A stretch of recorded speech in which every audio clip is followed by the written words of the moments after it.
কাল রাতে মরেও যেতে পারতাম, তবু আমি থামবো না। শ্যামবাজারে হেনস্থার পর মুখ খুললেন অভিনেত্রী ঋতুপর্ণা সেনগুপ্ত। একটি জনপ্রিয় সংবাদ মাধ্যমে লিখলেন তিনি তার মনের কথা। সুবিচার চেয়ে ৪ সেপ্টেম্বর শ্যামবাজার পাঁচমাথার মোড়ে প্রতিবাদে জমায়েত হয়েছিলেন অনেকেই, আর সেখানে উপস্থিত হতে গিয়েছিলেন ঋতুপর্ণা সেনগুপ্ত। শিকার হন হেনস্থার। কলকাতায় প্রতিবাদের ছবি নিয়ে কি অভিজ্ঞতা হলো অভিনেত্রীর, সে কথাই তিনি লিখলেন জনপ্রিয় সংবাদ মাধ্যমে। আপনাদের সবাইকে স্বাগত সিনে গসিপে। আরজিকর মেডিকেল কলেজ ও হাসপাতালে নিহত চিকিৎসক পড়ুয়ার জন্য সুবিচার চেয়ে ৪ সেপ্টেম্বর শ্যামবাজারের পাঁচমাথার মোড়ে প্রতিবাদের জমায়েতে উপস্থিত হয়েছিলাম। ভেবেছিলাম এত মানুষের প্রতিবাদ বৃথা যাবে না, আমিও সুবিচারের আশায় রয়েছি। জমায়েতে যোগ দিয়ে মোমবাতি জ্বালাই, কিন্তু কিছুক্ষণের মধ্যেই বদলে গেল ছবিটা। আন্দোলনকারীদের বিক্ষোভের মুখে পড়লাম। আমার উদ্দেশ্যে গো ব্যাক স্লোগান দিতে শুরু করলেন অনেকে। চারপাশ থেকে উলুধ্বনি ও শঙ্খধ্বনি বাজিয়ে ব্যঙ্গ। এতে কিছু মনে করেছি এমন নয়, কিন্তু তারপর গাড়িতে জুতো ছোড়া হলো। তখন গাড়ির দরজা খুলে বলি, আপনারা এমন করবেন না, আপনাদের সঙ্গে কথা বলতে এসেছি, বসতে এসেছি। কিন্তু কেউ কোনো কথাই শুনলেন না। আসলে আমার মনে হয় কিছু মানুষ প্রতিবাদের কথা মাথায় না রেখে হুজুকে চলে গিয়েছিলেন জমায়েতে। বুঝতে পারছি সকলেই ক্ষুব্ধ, তবে কলকাতার প্রতিবাদী চেহারার মধ্যে এই চেহারাটা দেখে আমি লজ্জিত, আহত, কম্পিত। বুধবার রাতে আমার প্রাণটাও চলে যেতে পারত।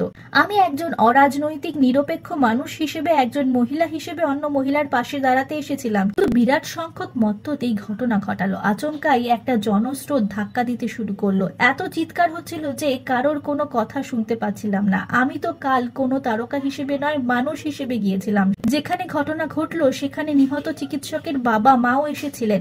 ভেবেছিলাম একবার দেখা করব ওদের সঙ্গে, বলতাম ওদের লড়াইয়ের সঙ্গে আমিও রয়েছি, কিন্তু তা হলো কই। তবে এই ঘটনার পর আমি থেমে যাব এমন নয়। আমার মনের মধ্যে প্রতিবাদ থাকবে, আমি একইভাবে সুবিচার চাইবো, সেটা থামবে না। পরিস্থিতি যে এমন হতে পারে আমি ভাবিনি। এ তো আমার চেনা কলকাতা, আবেগের প্রতিবাদের জনসমুদ্র। কিন্তু বাড়ি ফিরে দেখি গাড়িতে শুধুই আঙুলের ছাপ, শুধু হাত দিয়ে মেরে মেরেই তুবড়ে দিয়েছে গাড়িটা। সত্যি বলছি, আমার তাতে কোনো আক্ষেপ নেই, কিন্তু আমার মনে হয় যারা এটা করলেন তারা নিজেরাও জানেন না কি করেছেন। সবাই চিৎকার করছিলেন, তারাও চিৎকার করছেন। একটা বর্বরতার সাক্ষী থাকলাম এই রাতে। আমি একা তো নয়, সোহম সোলঙ্কিও ছিল, গান গাইছিল ওরা। আমি ওদের সঙ্গে মিশে যেতে চেয়েছিলাম, তো এমন কিছু সাক্ষী হব ভাবতেও পারছি না এখনো। বুঝতে পারলাম না কেনই আক্রোশ। আমি তো রাজনৈতিক ব্যক্তিত্ব নই, আমি এই শহরের সকলের সঙ্গে রাত জাগতে গিয়েছিলাম। ওই ভিড়ের মাঝে চটিচাটা বলে সম্বোধন করা হয়েছে আমাকে। এত অসভ্যতা। আসলে এটা যারা করলেন তাদের মুখ্য উদ্দেশ্য আন্দোলন করা নয়, একজন তারকাকে হেনস্থা করা। কাউকে পাচ্ছে না, সামনে ঋতুপর্ণা ছিল, ব্যাস ঝাঁপিয়ে পড়লেন। আমাকে অনেকেই বলেছিলেন জমায়েতে সামিল না হতে, কিন্তু আমি ভেবেছিলাম মানুষ হিসেবে সঙ্গে থাকবো।